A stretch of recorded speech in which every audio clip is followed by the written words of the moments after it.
Tere noored arvutihuvilised! Kas te olete mõelnud, mis vahe on kõvakettal ja pooljuhtkettal? Mis asi üldse on kõvaketas?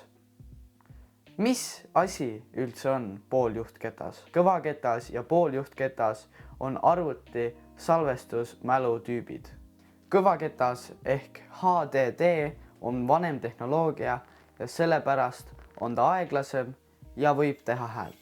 Kuid samas on ta odavam ja mahutab palju andmeid. Pooljuhtketas ehk SSD on uuem salvestusseade, kus liikuvaid juppe ei ole. Andmeid hoitakse mälukiipidel, mis teeb SSD kiiremaks ja vaiksemaks. SSD-ga käivitub arvuti kiiremini ning programmid ja mängud avanevad rutem. Halvem on see, et SSD on kallim, eriti suurema mahuga mudelid.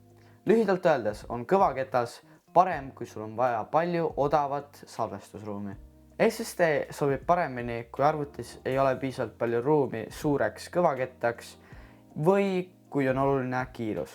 Kuid parim lahendus on sageli mõlema kasutamine.